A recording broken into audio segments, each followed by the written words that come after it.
Hello, I'm the universe, and this is the Potmen Kronicles. Today with me, I have Chris Cronley and Pato, and together they created the madness, which is Modern Maestros. So how did Modern Maestros become? It was kind of random, actually. Yeah. I've been producing music for a long time. I've been producing electronic music for about 10 years. And I got a message on SoundCloud from Pato at one point in time, and he was just saying that he was looking to collaborate with people that are local and stuff like that. So I said, yeah, for sure. It was, for me, it was a different thing because it was pretty new to me. Like, I've always been a big fan of electronic music, but I was pretty new in Canada. I really didn't know a lot of people, so I knew Chris was into, making music and stuff, and that was my first thought, just send this guy a message and see, how that goes. Yeah, that's pretty sick, man. Yeah. Well, Yeah, and then we jammed one time, and then we just kind of clicked, and it's been nonstop since that day. See, I find that awesome, man. Like, you find that one person that you can just do basically anything with. I mean, you were saying that you were collabing with another friend into the drum and bass scene, so I mean, we might be seeing you two on the show as well. Yeah. You never know.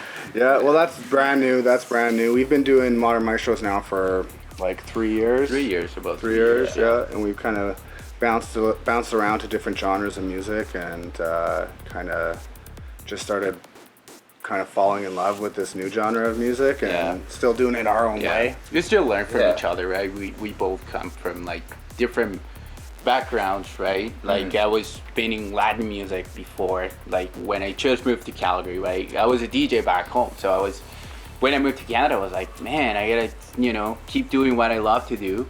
So I met a lot of people. Of course, I'm Latino, so you get to meet people from your culture, Okay. So I met a lot of friends, and I started to DJ, so I started to learn about the the Latin culture and the way the nightclubs work in Canada and stuff like that. And then after some time, I kind of got bored, and it's when the music production started to kind of kick in, because I learned the piano when I was little. Yeah. And then I started to DJ when I was a teenager. Yeah, and then the piano was kind of a personal thing. I'll get back home from work, I'll play the piano a little bit, but I would never play the piano for any of my friends or anything. Because it was just, I will play it at home when I was, my dad put me in classes and stuff, so I was like, yeah, sure, I'll play the piano just to relax or whatever, right? But the DJing is being the main thing for me, so. Yeah, no, for me, I feel you. Like, I used to do a lot of singing, and I'd never sing for anybody unless I'd be like at a show or something. Yeah, exactly. And now I'm really loud, and like I try and yell through my car windshield at other cars so they can hear me sing. I'm like, yes, look at my voice. It's kind of terrible because I'm yelling, but I still feel good about myself right now. That's what you got to do, man. So like, it's pretty crazy. Like, in the 3 years like you guys have spent together, right? I mean, would you guys say like that's created like an even stronger bond? Like, you guys were saying you learned off each other, so the music would start to change, right? Like, you guys would probably find a different sound. Absolutely, yeah. Like, for me, I'm self-taught. I didn't have any training. I played drums before I started making electronic music. And so for me, it was cool meeting Pato, because I've learned a lot of more like technique and music theory and stuff like that. So, which my older music didn't really have a lot of. So, pretty basic chords and stuff like that. And Oh no, I like some of your older music. Yeah, it's just dirty, right? It's just dirty. That's all, like dropping a kick drum and a little bit of snare and a dirty bass line. You don't need any like chords or melodies or anything like that. You just need a dirty ass bass line, and yeah, man. And so, but meeting Pato, like, I've learned about chord progressions and making it a little bit. You can make some really epic stuff that way. So it's well, like we said before, we were just learning a lot from each other, right? And like, Yeah, when it just started, I was making like pretty decent chord progressions and stuff like that because I have the piano background. But at the same time, I was in, what's going on there, Chris? Yeah. Sorry. We're good. No, but I mean, it's been fun, man. I don't know. I've been trying to, learn how to make, make your track sound better, and that's been the goal for the last 2 years, Yeah. Just practice and practice. Yeah. With electronic music, you really gotta. It's all about the sound quality, right? Like much like beatboxing. Yeah, like it's got to be clean and crisp, and in all electronic music, even like drum and bass and dubstep and stuff like that, like it's all about having a nice, crisp, clean sound. And so that's the hardest part of it, really. That's where you can't really be sitting smoking weed. Yeah. When you want to be creative and just kind of like make new sounds and make stuff up, like that's when you want to smoke weed. But when it gets to the more technical side, it's better to just be slow it down. Yeah, slow down, take your time. Pay attention. Nothing's a race. When you get really nerdy into it, that's when you gotta have a clear head. Okay. Yeah. As long as you love it, man, it's all good. Yeah. Because people tend to feel that rush, to be like, I'm making music, I have to make that tune, that track, it has to, that's gonna take you to the next level. But at the same time, it's a fun process, right? You're learning new stuff every day, so that, other than thinking of, when it's gonna happen, and just think about, the fun you're having right now, It makes the process. The way we fun. look at it is like we got signed to a record label, and we were really, really excited about that. And our songs are all on Beatport and iTunes and all these different places, and that's super amazing. And it's like, but we're gonna make music either way. Like, even if it wasn't signed to a record label, then we'll just give it out for free. Yeah, like who cares if you're spinning at this crazy nightclub or if you're spinning at your fucking basement, right? You're having fun somehow, right? Yeah, okay. And if you feel like shit spinning at your basement, you should be DJing, right? Because you don't like it, right? You're not having fun. Right? You have to have fun without the crowd. Right? You do it because you love it. I get you. I do it because I love it. I have fun without the crowd. Well, I got these two as a... Yeah. Well, we've been there, man. We've spun for like 6 people and That's awesome. nobody. I would've It happens to everyone. Yes. Oh yeah, exactly. That's what we do. Like, even at house parties and stuff. Like, Oh man. if I you guys have DJ, house parties, I'm there. If I DJ, man, I gotta be the guy that's having the most fun in the room. Do you know what I mean? I don't know. We're gonna have a battle at that. Because people even have come up to us and been like, I had fun just because you guys had so much fun. So you're like high energy. Yeah. That's what it is. Absolutely. Okay. Yeah. Yeah, I get the same thing when I train people at the gym. They're like, you're so positive and high energy. And I'm like, I'm just trying to get my sets done too. If you enjoy something, it's, you're going to be positive about it, right? Yeah. That's very true. Yeah. Where did it all begin for you, musically, I guess you could say? Like, for music in general? Yeah, in general. Oh, man. What did you start with? I played drums in a punk band in high school until I was like, I don't know, maybe 19 or 20. Like, we were pretty popular in high school and stuff. Like, we always played parties and some of the weirdest, craziest underground punk parties and stuff like that. Awesome. And we opened for bands like Knucklehead and stuff back in the day a couple times. Just like once or twice we would open for a bigger band, but we just did our own shows too. Like, we would just rent out community centers and have these punk shows back in the day. And it was pretty good, man. It was fun times. And I started getting into electronic music kind of at the end of that. Yeah, it seems like everyone in like the rock or metal punk genre, like eventually we're all just like, oh, okay. We find our little niche and we're like, yep, I'm in. Yeah, because there's some like super heavy stuff in electronic music. You know, at shows like at shows that you would go to, right? Yeah. Hardstyle. You guys have mosh pits and shit. So Yeah, like, we do. why wouldn't you feel right at home Yeah, that's for that? And then, like, at a lot of dubstep shows, they have mosh pits and shit too, right? Yeah, So that's true. people move into those genres. Hardstyle is a pretty crazy genre to be around. Yeah. But fun, then though. when I got into electronic music, I made like weird IDM and stuff like that. Like it's like just weird ambient music, and then like kind of moved into glitch and dubstep, and then into electro. It's a weird progression, man. You got to go through like a strange progression to find something you love. Yeah. Exactly. Yeah. And Pat was like, "Oh man, I've been listening to a lot of this music," and he showed me a video on his phone, and it was of this dude at a festival like spinning psytrance and then like playing electric guitar to it. And it was really cool. And I was like, man, I love psytrance music. And so we started working on a couple of tracks, and that's just kind of where we've been headed right now. That's awesome. Yeah. You started in the punk era, then I would say. So who are your big like artists for that era kind of thing? I was like really into NoFX. Yeah, NoFX is Yeah, a good band. yeah. I've always really loved NoFX. Man, I can't even think of anything other than them. Like, I just remember being so into them. I've seen them like 4 or 5 times.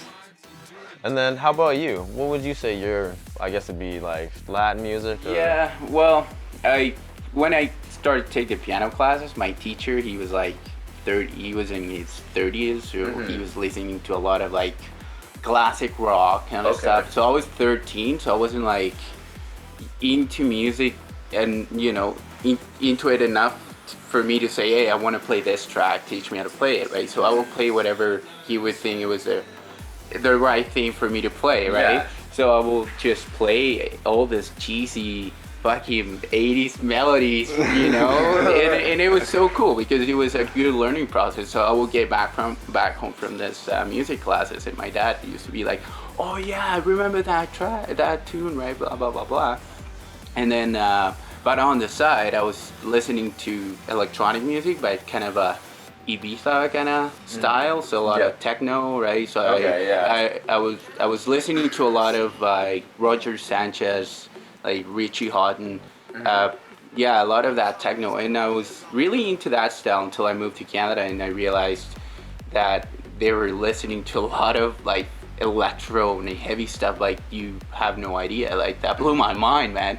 Like I was expecting a little bit more of that European crowd or vibe. Yeah, right? I've gotten that. Yeah, exactly. Yeah, When he you was talk, not okay with my music. yeah, it was okay. Yeah, I like a the little too bassy. much. Exactly, I like the bassy music and all that. But when I met Chris, he was showing me all this like more of a electro house tunes, and I was like, holy shit, right? And very very heavy compared to what I was used to. Yeah. Listen.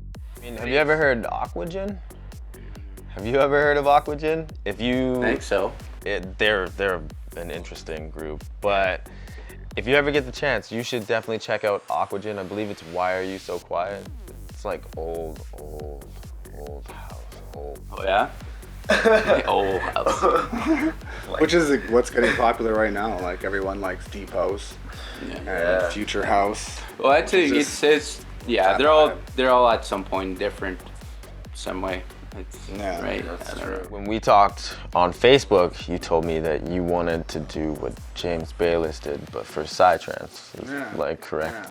Like, I mean, that's a pretty big goal. Like, I mean, but it's good because the moment you have that, it becomes a dream. Once a dream is there, like you want it, and then it bounces back into a goal, and you're just like, cool, that's it. That's all I really need to do. Yeah, man. There's lots of cool little events that go on in Calgary that nobody even really knows about, that are completely underground, and like you gotta search to find them and stuff like that, and you could grow that scene. And there's lots of festivals that play a lot of that stuff, and it is really popular in other countries. Like, they love it in Israel and stuff like that. Yeah. And so I don't know, it'd be pretty cool. But if not, too, It's- like, we're it's happy just- what we're doing as well. Yeah, right? Yeah, just that's make true, the man. music you love, and Cool. let the crowd find you. Yeah. Just Yeah. That's do what true. you love to do, and That's true. I'm gonna say when, because seriously, you guys are pretty ambitious about this. When you are to get really big, what events would you want to play? And I mean, like, what artists would you ever like want to collab with? Any other artists or anything like that? Any DJs or anything? Or would you just want to like keep it to yourself? Oh no, we're all about collaborating and stuff. Yeah, not sure about who would I love to collaborate with, but I would love to go to Europe and see and play for the crowd over there and see the difference between the North American crowd and the European crowd. Yeah, I heard the European crowd. And I was think amazing. that would be a pretty cool experience. I think. Yeah, that would Yeah. be pretty sick. Yeah, that'd be sick. Like, It's a pretty And niche. from a music perspective too, Yeah. right? Because they've been listening to this for a long time, way over. Right? Yeah, and I mean, Like, on the 90s, in North America was the hip hop and all this, but they were already into, techno and all this stuff, right? So I still think that the EDM and all the electronic music scene in North America is still fresh, right? Yeah, North America is really well. I'd more say Canada than the States. Like the States have pretty big raves. Yeah. Like DEF CON and stuff is just nuts. But like I mean, we have like Shambhala here and all that. Like, but it's not as big. My buddy said that he went to DEF CON. He said it was the most amazing experience he ever had. He got I got lost. lost. I bet. Yeah, no, it's crazy. It's crazy. But in Europe, it's giant. I don't know. There's artists like Amiki. I think that's how he pronounces it. I don't know. But he makes some pretty like grimy psytrance music. That's sweet. Like a lot. There's some like a lot of psytrance sounds pretty similar. Like it's kind of like all about the groove, right? Like it's so there's parts of it that sound very similar, and I find he's pretty different. Yeah. Which I like. He's not. He kind of has like grimy bass lines. And, and stuff that's a little bit more complex. So I've really I'd really like to work with him, but he's kind of huge in that industry. That's true. He's giant. You never know, man. You never know. Yeah, right Just now. bump into him one day. Yeah. But even like Boudang is bringing Neelix, and he's like kind of the king of psytrance. That's actually true. Boudang always comes through though. We did say that yesterday. I mean, I went to Q Dance and it was amazing. I was really impressed with how it was. I went to Frequency, and we just walked in. Like there was no lineup or anything. We just walked right in. What would you say is different about your psytrance? I don't know. Ours is definitely like a little bit more bass heavy. Yeah, that is true. Like a little bit like dirtier too. Like we kind of bring our inspiration into it. So like we were really into like heavy bass, right? So with like lots of bottom end. So and I don't know. It's definitely not. Well, just try to make something different, right? Like try to combine both, right? Because we were making electro house, it was like heavy, like a heavy style. But I've been, like I was saying, Chris, I'm a big fan of having like that groove in the track that you can just, do you know that groove that you can listen for 2 hours? And you never get bored, Yeah, It's just, that's the goal. I'm like, we have to make the tracks so we can, add a little bit of our style and just have that groove. Yeah, whereas Have that, electro is kind of like you build it up and drop it. You build it and build it drops it up and drop it. it Build it just- up and drop it. Where like right, and you can groove it's a little bit longer. exactly, and you work your ass off to fucking make a nice set. But if you go up and down, you kind of kill the crowd, right? Yeah. You're telling them, oh, okay, go for a fucking drink, like empty the dance floor right now because the music's over, right? And then you take a good 40 seconds and you build this crazy. It happens with trance a lot, but trance is different, right? I mean, not side trance, but trance, like the big melodies that build, right? Those are good, but We've all been to raves. That might be spiked with them. I don't care. I'm just so thirsty. yeah, we get it. Also, you guys mentioned you don't have any do you plan on having any shows lined up this year or anything? Not really. Not at the moment. We're just kind of focusing on producing music right now. Playing live is awesome. It's really one of the greatest things. Yeah, Live shows are really fun. Yeah, people. Because you get so into it. Well, and being the DJ and being in a band and playing live for a bunch of people or whatever, just playing live is awesome. You know, it's really fun, and so when we do get to play, we have a lot of fun. You guys were mentioning that you have some new stuff coming out there and everything. Just the demos. Any plan on like when the full release is coming out? We've got it. Any dates. Yeah. We Yeah. know we'll get the artwork like around the middle of the month of April. That's pretty sweet. Yeah. That's awesome. Yeah. Well, if you It's get the not art- done We're yet, in the though, like- process where you Yeah. go back to the project and you want to change a little bit here and you Yeah. know, and, yeah. We like to take our time. We learned that. Like when we were just starting, we were just okay. Let's finish the track by Monday and stuff. Yeah. And we were finishing the track by Monday, but it was like, yeah, we were rushing for no reason, right? Yeah. So we're taking our true. time right now, and you know, Just take a it bunch feels of drums right. and go and sit at home, and Why that's not? your weekend. Why not? Well, I listen to it all the time. Like, pretty much the only reason I use SoundCloud anymore is just to like post the tracks privately, and so I can like listen to them in my car and in my headphones, and I just listen to them over and over and over again until I hang out with Pato next, and then I've got a bunch of ideas that I want to kind of fix up and So tweak. oh man, Yeah. you're like me. I'll like start with a little idea sheet that turns into 2 pages and turns into like a ton of questions. Yeah. More stuff. Oh, I could add this in. What would be funny here? I Yeah. think Pato like probably won't listen to it for the whole like 4 days that we don't hang out, right? No.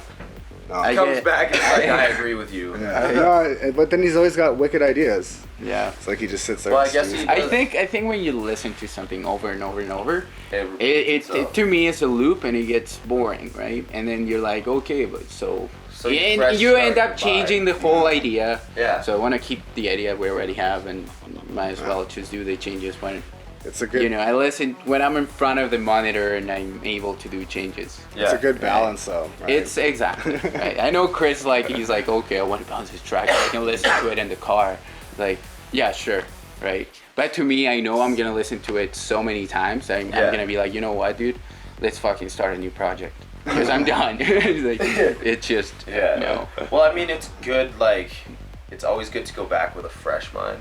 Yeah. Like, you are right. The repeat is bad. Sometimes people can just listen to that one song for days Exactly. and days and days. I can do that. It's so I can do that, but I mean, if you're still making the track, it's difficult when you want to finish it, right? Because you're so used to the same loop, and you're like, okay, but it feels like you need something, and you're just stuck there, right? That's true. That producer's That's true. problem. Yeah, you get writer's block. I used to write a book. Actually, I'm still writing a book, and I used to just do it in text messages to my homie. Really? Yeah, it was pretty sick. And like I'd write big ass paragraphs of this book, but I could go back like 3 times in a day, and I've written like 2 pages. I'm like, shit. Well, that's the thing with just happened. yeah, and that's the thing with any form of art. You can really have a schedule for it. Like sometimes you could be at work and you have this great idea, and you're like, oh fuck, right? So a lot of like musicians now, they grab their phone and they'll hum the melody to the phone. By the time they get home, they can, you know, kind of work with something. Because it's been like on Mondays, for example, I'm like, okay, I feel great. It's 10 in the morning. When I get home, I'm gonna start this fucking tune, and it's gonna be good. Blah blah blah blah. You Yeah. get home, and it's just sad, man. You just stare at the fucking computer for hours. You're like, yeah, it's not working. It's 7 already. Oh fuck, okay, right? So You can't force I think it. exactly you can't force it. So when you feel like making music, it's just happy. Same thing with any other form of art, whether you're painting or, you know, anything else. So I think that's cool, but that's shitty at the same time. You can't make a schedule. That's true. Yeah, I know. I don't know. For the creative process, right? Yeah, man. But if you have your creative process, you don't have to worry about shit. Exactly. Exactly. That's true. Yeah. Sometimes on the Potmen Chronicles, like, we want to know like the other side of life, because like everybody goes through those hard times and everything, right? And like music for me helps me, I guess, music in the gym, right? That's why you like hardstyle so That's much. why I love it. I go to the gym and it's Schoolboy Q, hardstyle, and Flatbush Zombies. That's my workout for an hour and 45 minutes. But yeah, I mean, did music help you guys out? What were your hard times? Yeah, absolutely. And like, music's always there. You can always, it's always like good to, like, if I'm having a hard day or anything, just try and like listen to a lot of music or try and make music. Usually, even trying to make music, if nothing comes out of it, you're just like, I feel better now. You know? Yeah, like if you just make something, just jam out. Like I have a lot of like I have a like the new 808 drum machine. It's like a remodel or whatever, and that's fun to just jam out on and make a little beat real quick, and you feel better afterwards. Yeah, that's sick, yo. No, that's true. How about you? It's no, to me music's been life, experience. Like when I moved to Canada, I really didn't know a lot of people, and my English was shitty too, right? Yeah. So there's always that wall, and I don't know. That was like my little bubble, right? I will just do my thing, go to work, come back home, and like spend for an hour, play the piano for 15 minutes, right? That takes you out of reality for a little bit. Yeah, okay. And it calms you down like you have no idea, man. And it's been still, man. I go to work, I get home, and I need some, play the piano, I'll play a set, or I'll crank the stereo, and I'll listen to music, right? So it's an everyday thing for me, I think. Yeah. I feel it that. must be for everyone. Yeah, it must. Dude, yeah, man. Yeah, yo, that was awesome. That was heavy. Shit, man, so much weight I almost couldn't lift it. Come on. Nice. Also, so, our label name, the Potmen Chronicles. Talk about like what you guys yourself enjoy with weed, kind of why you smoke it or how you started. If you guys feel like saying anything about that, bongs and blunts as well.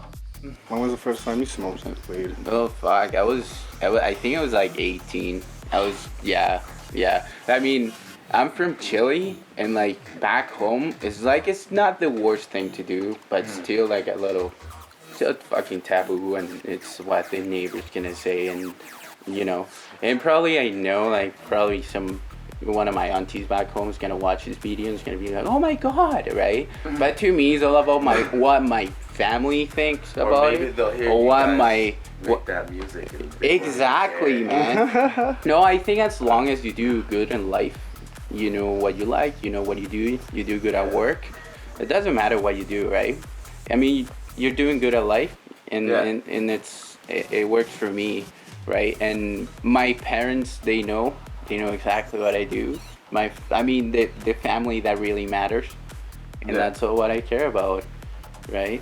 And so that's why so when I moved here, I started to smoke when I think I smoked back home and for like a couple times, and then I moved here and I smoke more. And it's just like, one thing, like, Once you I get think in here. I don't know if it's We're just so chill. I don't know if it's Canada or something, but I think you guys like re-engineer weed. It's because you're so high up. It just fucked up.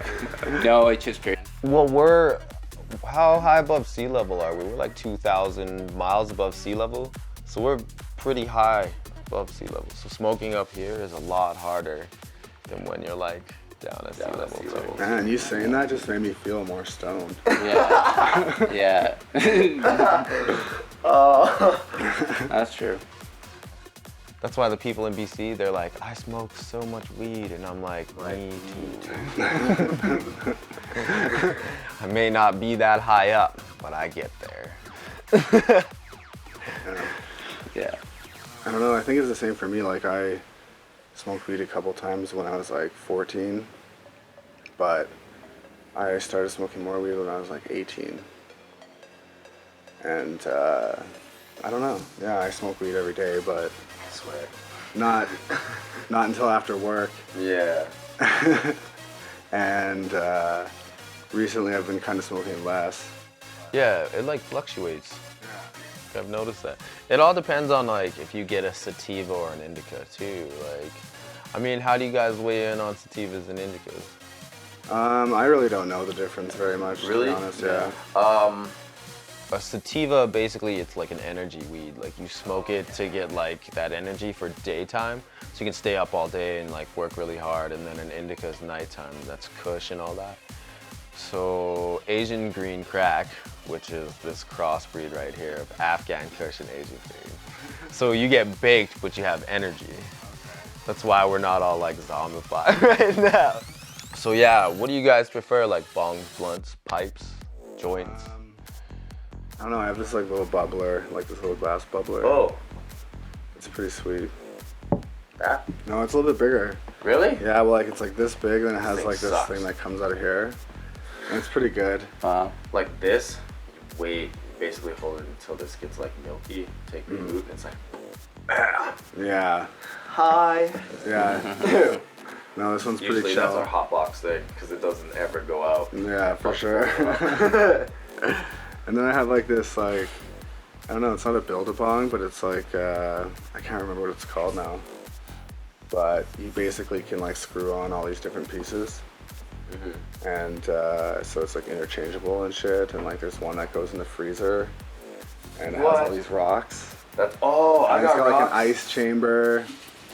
Nice. Nice. Perk rocks. How about you? I'm honestly not the expert. I prefer bong. Yeah? It's just more convenient. And That's true. yeah, it's good. It's there. It's good to go. Why not, right? That's why I love it. And you get higher, I feel like. Exactly. That's a joke, Like I'll sit and smoke a J and I'm like, not gonna smoke another one. So I also like to ask random questions, you know? Like, what is your favorite animal and like why? I think.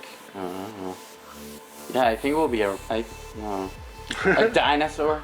Yeah, a dinosaur. You can have a dinosaur. That could be your favorite dinosaur. Yeah. Which dinosaur though? That's a real thing. I don't know. What's the first like EDM song you ever heard, you know? Like what pulled you into the scene? This song, I think that one of the songs that catch my attention was "Turn On the Music" from Roger Sanchez. I think this is from like 2005 to 2006, I think. Yeah. Yeah, dude, that's a good track. I love that. I don't know, man. That's a tough question. Like for me, mine is The Colors extended mix by Headhunters. Nice. That was like the first song I heard. I was just like, yep, I like hardstyle. This is my shit. Mine would probably have to be the Chemical Brothers. Africa. Yeah? That's a pretty obscure song, but it's pretty good. Yeah, it's Look pretty it up. good. I'm sure you could probably put a link up for that. Yeah, that'd be sick. Bing. Yeah, can you do that? Actually, check out our links right here. Yeah. Oh yeah, how is the best way? Ding. Right there. Right there. Yeah. Yeah. Probably SoundCloud. SoundCloud. You guys have a Facebook page. Facebook, Yeah, for Facebook sure. page too. Facebook and- Yeah, that's how you got a hold of us. So that's probably the best way to get a hold of us. Our Facebook page. Facebook works. Shane. Thanks to Shane. Yeah, or Shane Mosley. Yeah. Check him out. He knows everyone. Shout out to Shane. Yeah, I told him I would. Well, he's working on a drum and bass project with another friend of ours. His name is John. And I'm working on a personal project, which is I love minimal techno. I've been making minimal techno for about 6 months, 7 months already. I've been a big fan of the old school, techno vibe. So I decided to do a little bit of research and decide where I was gonna go with the style. So I decided to go for minimal techno. These guys are making the drum and bass. Well, you can get his Instagram right here. So this is judgment. Okay. To leave the show, you must smoke her. Who's first? Chris. Under the bus.